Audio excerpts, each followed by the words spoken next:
Typhoon Goni, known as Rolly in the Philippines, leaving a wake of destruction behind it. Some of the video coming out of Catanduanes over towards southeastern Luzon, absolutely catastrophic here. Even the photos, this is out of Bicol.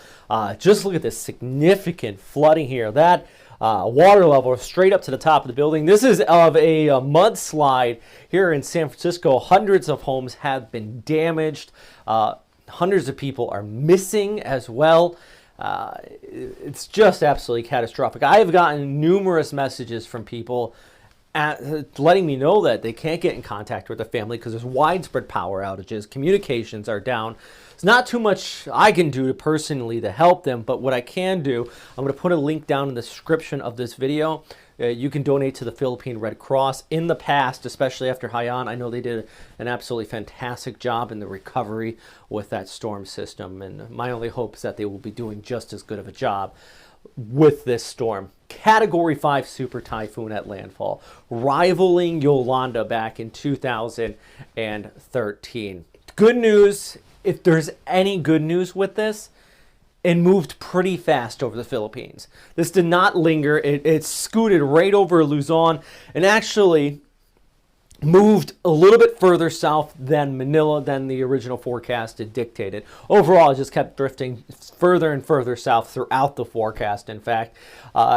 That spared the NCR the worst of those damaging winds. Still got some gusty winds out there, but now it's starting to track back out over open ocean. Winds right now are 139 kilometers per hour, with gust up to 166 kilometers per hour. So widespread power and communications, and I don't think we're going to get a full picture of the damage, even in today's day and age.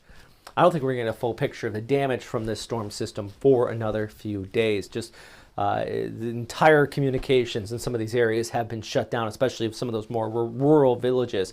Catanduanes and Bicol, some of the hardest hit areas, and hundreds of homes, as I mentioned, buried in a landslide out there. Now the storm is starting to track off here towards the west, though. This is the official track from Pagasa, and you can just see that westerly track. It is expected to maintain that typhoon intensity, though.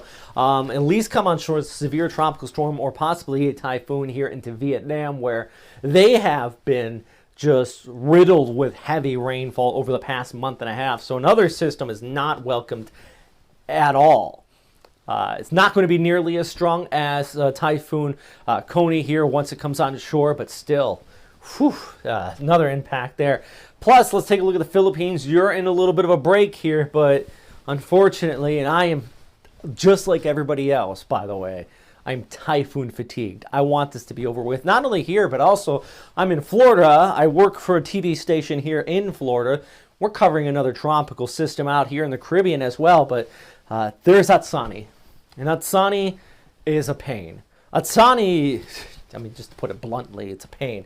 It's located here towards the northeast of the Philippines, towards the southeast of Taiwan. There's Okinawa right there. And this storm, it's actually almost caught in the quote-unquote gravity well of Goni. It's almost the Fujiwara effect, in fact, which Goni just kind of the black hole here of the Western Pacific, and this storm's almost rotating around it. It's just because you have that deep low pressure here. This is going to be hard to predict as far as the forecast is concerned, though. Actually, numerical guidance, you can get an idea when I talk about the spaghetti plot. Look at this. Shows actually a little loop-de-loop here. You got those westerly winds there, that west, and then eventually could come back towards the west, impacting northern Luzon. There's a lot of question marks. It all depends on whatever it does here.